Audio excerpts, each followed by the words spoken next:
কিছুক্ষণ আগে আমি আমার কমান্ডারদের সাথে জিওসিদের সাথে কথা বলেছি। পরিস্থিতি এখন অনেক উন্নতি হচ্ছে, আস্তে আস্তে ধীরে ধীরে আমার ধারণা যে ৩-৪ দিনের মধ্যে পরিস্থিতি স্বাভাবিক পর্যায়ে চলে আসবে।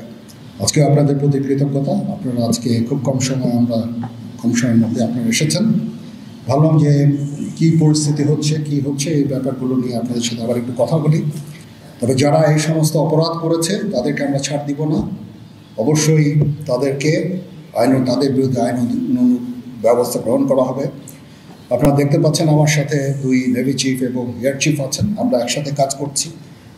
কিছুক্ষণ আগে আমার প্রফেসর ইউনুসের সাথেও কথা হয়েছে, ওনার সাথে কথা বলে আমার খুব ভালো লাগলো। আমার কাছে মনে হয়েছে উনি অত্যন্ত আগ্রহী এই কাজটা করার জন্য, এবং আমি নিশ্চিত যে উনি আমাদেরকে একটা সুন্দর গণতান্ত্রিক প্রক্রিয়ায় আমাদের নিয়ে যেতে সক্ষম হবেন এবং আমরা এ থেকে উপকৃত হব। আর আমি দেখলাম যে স্টুডেন্ট এবং ভলেন্টিয়ার্সরা অত্যন্ত চমৎকার কাজ করছে। যেহেতু এখন ট্রাফিক পুলিশ ছিল না, তারা ট্রাফিকিংয়ের কাজ করছে, বিভিন্ন রাস্তা পরিষ্কার করা, যে সমস্ত ভ্যান্ডালাইজেশন হয়েছে যে সমস্ত স্থাপনাগুলোতে, ওগুলোকে পরিষ্কার করা। আমরা অত্যন্ত আনন্দিত যে তারা এই ভালো কাজগুলো চালিয়ে যাচ্ছে।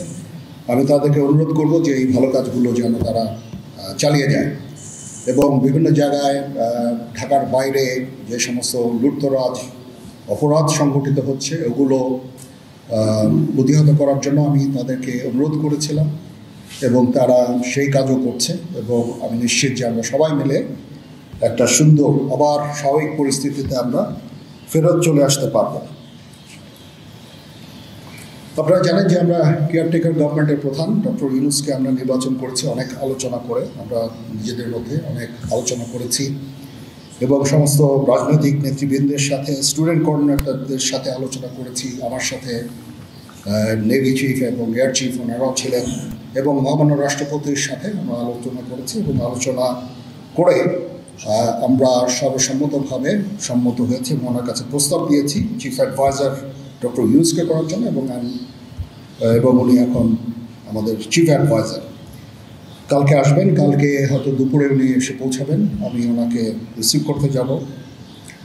আমরা ওনাকে সর্বতোভাবে সহায়তা করব। আমি army chief, navy chief, air chief, এবং আমি নিশ্চিত যে উনি সমস্ত রাজনৈতিক দল এবং সবার কাছ থেকে সাহায্য সহযোগিতা পাবেন, স্টুডেন্ট ফোরাম, স্টুডেন্টস, এবং আমরা সবাই মিলে ওনাকে সাহায্য করব এবং আমি নিশ্চিত যে তাহলে উনি অত্যন্ত সফলভাবে ওনার এই কাজ সমাধা করতে সক্ষম হবেন। অনেক ধরনের গুজব চলছে, আমি জনগণকে আহ্বান করব এ ধরনের গুজবে যেন কান না দেয়। আমরা একটা চমৎকার পরিবেশে সুন্দরভাবে সবাই মিলে আমরা কাজ করে যাচ্ছি। আমার সেনাবাহিনী নিয়ে বিভিন্ন সেনানিবাসের মধ্যে বিভিন্ন কিছু হচ্ছে ইত্যাদি সমস্ত গুজব রটনা করা হচ্ছে, এগুলোকে আপনারা কান দিবেন না এবং আপনারা এই ধরনের গুজব ছড়াতেও দয়া করে সাহায্য করবেন না।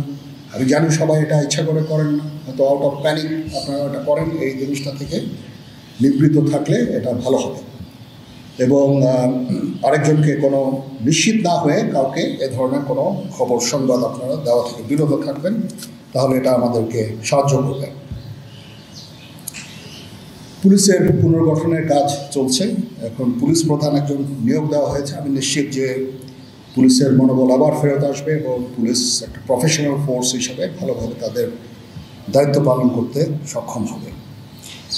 সর্বশেষে আমি আপনাদের নিশ্চিত করতে চাচ্ছি যে সেনাবাহিনী, নৌবাহিনী, বিমান বাহিনী সর্বদা জনগণের সাথে আছে এবং থাকবে এবং আমরা